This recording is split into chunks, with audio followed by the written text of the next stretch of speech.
আজকের ভিডিওয়ে আমি তিনটে আইটি স্টক নিয়ে ডিসকাস করব এবং এমনই তিনটে স্টক যে স্টকগুলো মিড ক্যাপ এবং স্মল ক্যাপ ক্যাটাগরির স্টকের মধ্যে বিলং করে। আমার কাছে অনেক ভিউয়ার্সরা বলেন স্মল ক্যাপ এবং মিড ক্যাপ ক্যাটাগরির স্টক নিয়ে আলোচনা করতে, সেই জন্যই কিন্তু আজকে মিড ক্যাপ এবং স্মল ক্যাপ ক্যাটাগরির তিনটে স্টককে এই ভিডিওয়ে আলোচনা করব। আমি আগামী দিনে কিন্তু আইটি ইন্ডেক্সে বুলিশ আছি, কারণ আমরা 2020-21 দেখেছি আইটি ইন্ডেক্সে একটা ভালো স্পাইক এসেছিল, কিন্তু বিগত 1.5 থেকে 2 বছর আমরা কিন্তু আইটি ইন্ডেক্সে সেরকম কোনো পারফরমেন্স দেখতে পাইনি। আইটি ইন্ডেক্স সেখান থেকে প্রায় অনেকটা ডিক্লাইনে আছে। এটা নিয়ে আমি একটা ভিডিও তৈরিও করেছিলাম, আপনারা যদি চান আমি ডেসক্রিপশনে লিঙ্ক দিয়ে রাখবো, সেই ভিডিওটা একবার দেখে নিতে পারেন। তো আমার ভিউ অনুযায়ী আগামী 2 থেকে 3 বছরের মধ্যে আমরা কিন্তু আইটি ইন্ডেক্সের উপর একটা ভালো র্যালি আসতে পারে। সেটা মোটামুটি আমার কাছে টার্গেট হিসেবে আমার মনে হয় 50,000 আমরা অ্যাচিভ করে নিতে পারবো।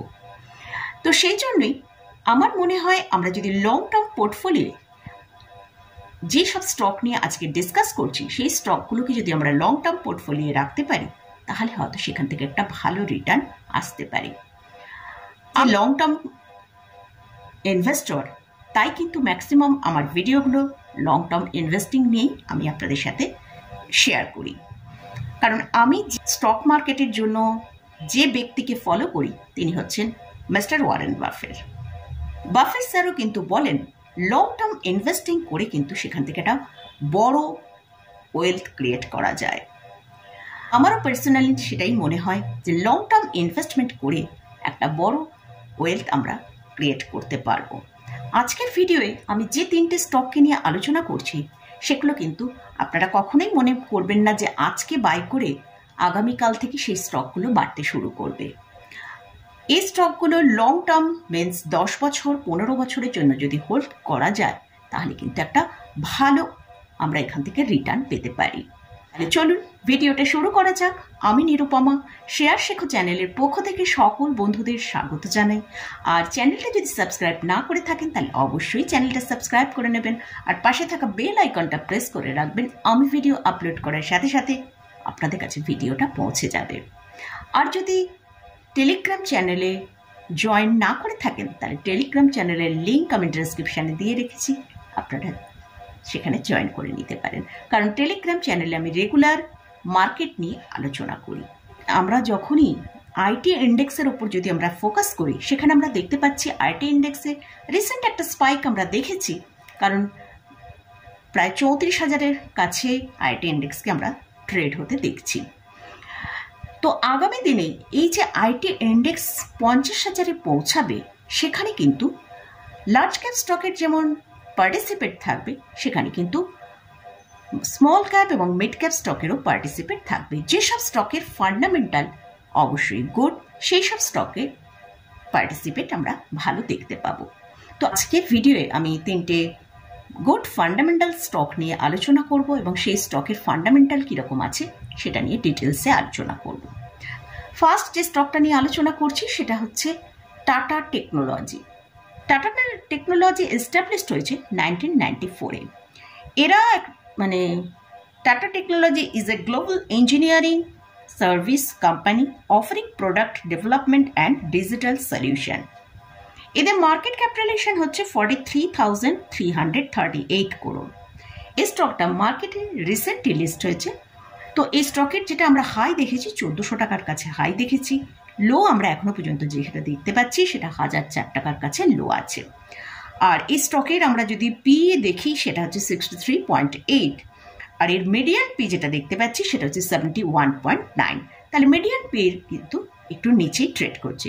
এই স্টকটা মোটামুটি আমরা কিন্তু 950 থেকে 1000 টাকার কাছে এলে অবশ্যই এখানে আস্তে আস্তে বাই শুরু করা যেতে পারে। এই স্টকের আরওসি যদি দেখি সেটা 28.3%, আরওই হচ্ছে 21.9%। এই কোম্পানি অলমোস্ট একটা ডেট ফ্রি কোম্পানি, আর এরা একটা হেলদি ডিভিডেন্ড পে করে। এই কোম্পানির আমরা কোয়ার্টারলি রেজাল্ট আমরা দেখব। যদিও আমরা লং টার্ম ইনভেস্টর, তাই আমাদের কোয়ার্টারলি রেজাল্টের থেকে আমাদের স্টকের যে ইয়ারলি রেজাল্ট আছে সেদিকেই আমরা ফোকাস করব। তবু আমি এখানে কোয়ার্টারলি রেজাল্ট একটু তুলে ধরার চেষ্টা করছি। সেটা হচ্ছে এদের যদি মানে মার্চ 2023-এর সঙ্গে যদি মার্চ 2024-কে কম্পেয়ার করি, সেখানে আমরা দেখতে পাচ্ছি সেলসের মধ্যে একটা ডিক্লাইন এসেছে। সেই জন্যে কিন্তু স্টকটাকে আমরা এতটা নিচের দিকের দামে পাচ্ছি। যেটা হচ্ছে মার্চ 2023-এ ছিল 1402 করোড় সেলস, আর সেটা 2024-এ হয়েছে 1301 করোড়। আমরা যদি কোয়ার্টার টু কোয়ার্টার মানে ডিসেম্বর কোয়ার্টার টু মার্চ 2024-কে কম্পেয়ার করি, সেখানে কিন্তু আমরা দেখতে পাচ্ছি যে সেখানে একটা ভালো গ্রোথ এসছে। ডিসেম্বর 2023-এ ছিল 1289 করোড়, সেখানে মার্চ 2024-এ 1301 করোড়। এদের ইয়ারলি কীরকম পারফরমেন্স করছে সেটা আমরা একবার দেখে নেব। সেলস হচ্ছে মার্চ 2020-তে সেলস যদি দেখি সেটা 2852 করোড় ছিল। সেখান থেকে আমরা মার্চ 2024-এ দেখছি 5117 করোড়। তাহলে অনেকটাই কিন্তু গ্রোথ হয়েছে। নেট প্রফিট যদি দেখি মার্চ 2020-তে ছিল 252 করোড়, সেখানে মার্চ 2024-এ হচ্ছে 679 করোড়। আমরা নেট প্রফিটের মধ্যেও ভালো গ্রোথ দেখতে পেলাম। এবারে কোম্পানি যদি লাস্ট 3 ইয়ার্সের যে কম্পাউন্ডিং প্রফিট গ্রোথ আছে সেটা 42%, আর লাস্ট 3 ইয়ার্সের যদি আমরা কোম্পানির সেলস গ্রোথ দেখি সেটা হচ্ছে 29%। তাহলে আমরা দেখতেই পাচ্ছি কোম্পানিটা কতটা গ্রোথ ওরিয়েন্টেড একটা কোম্পানি।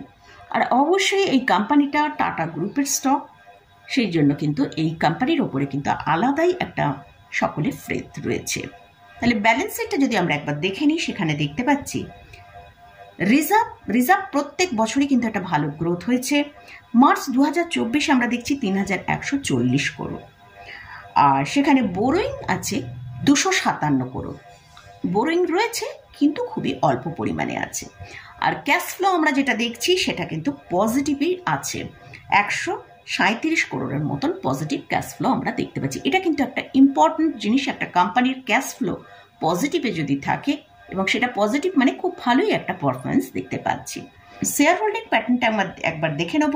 প্রোমোটারের হোল্ডিং হচ্ছে 55.39%, এফআইস এবং ডিআইসদের হোল্ডিং কম আছে, কিন্তু রিটেলারদের এখানে একটা ভালো হোল্ডিং আছে, সেটা 42.01%।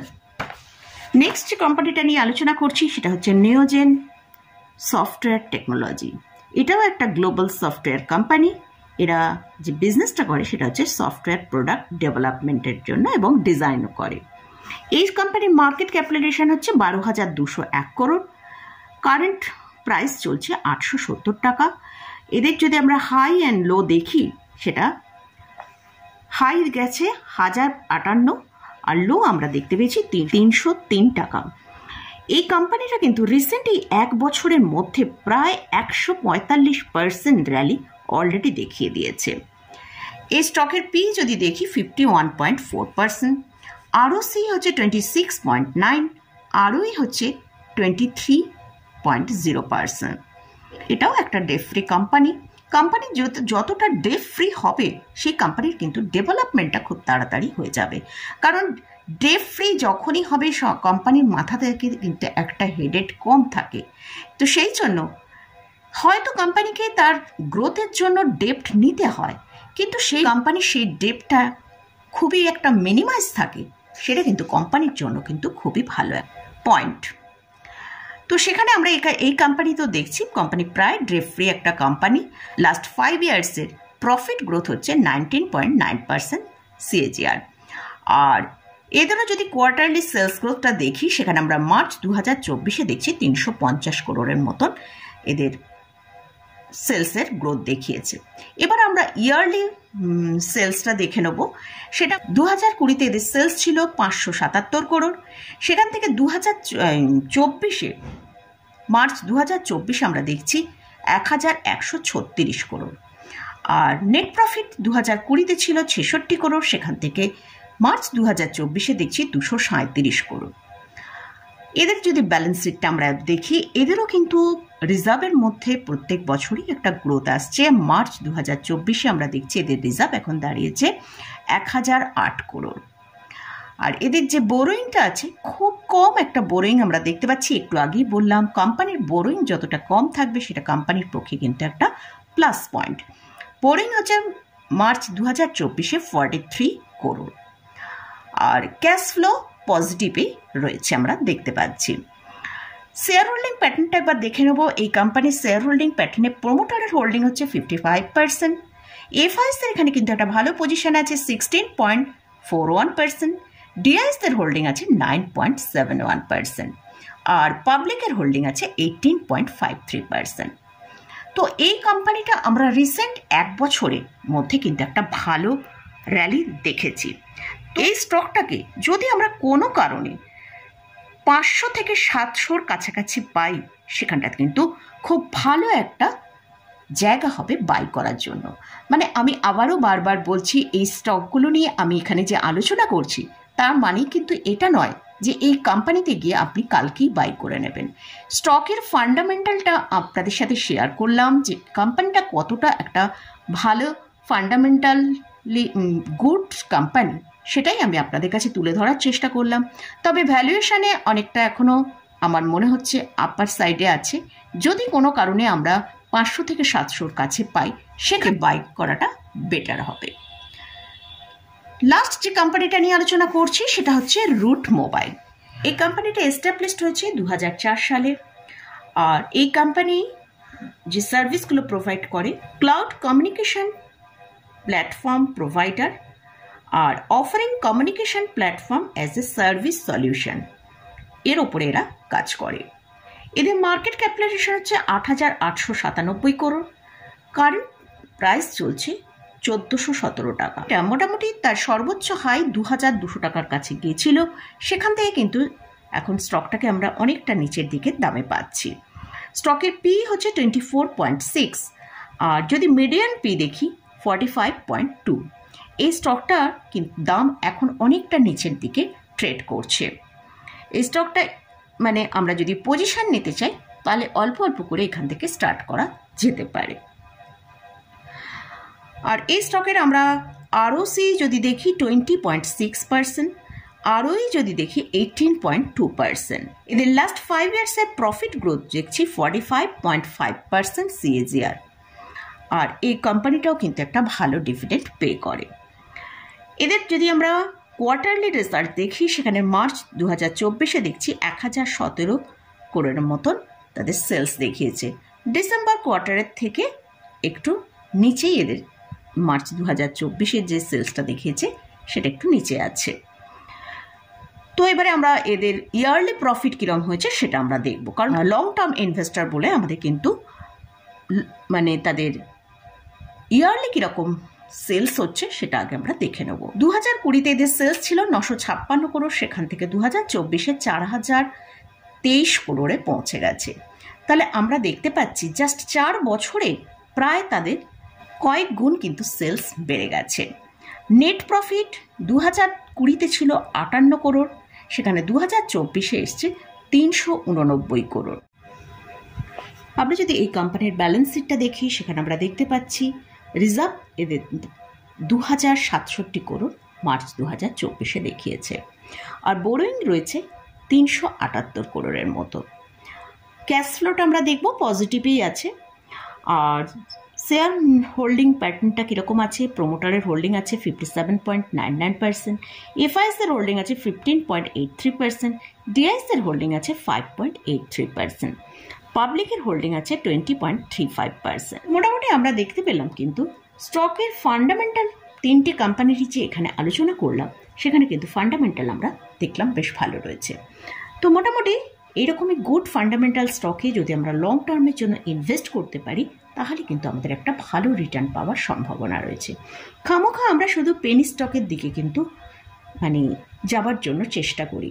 তো এই সব স্টকগুলো কীভাবে ফান্ডামেন্টালি গুড কিনা সেটা আপনারা চেক করবেন, সেটাও আমি এখানে দেখানোর চেষ্টা করলাম। এইভাবে আপনারাও কিন্তু আরও ভালো করে এই স্টকগুলোয় যদি কেউ পজিশান নিতে চান, ভালো করে রিসার্চ করে নেবেন, নিয়ে তারপরে কিন্তু পজিশান নেবেন। আমি এখানে কিন্তু এই স্টকগুলোর কোনো বাই রেকমেন্ডেশন করছি না। তো আপনারা যখনই কোনো স্টকে পজিশান নেবেন, ভালো করে আগে রিসার্চ করে নেবেন। তো তো মোটামুটি আজকের মতন ভিডিওটা এখানেই শেষ করছি। ভিডিওটা যদি ভালো লাগে অবশ্যই লাইক করবেন, শেয়ার করবেন, সাবস্ক্রাইব করবেন। ধন্যবাদ।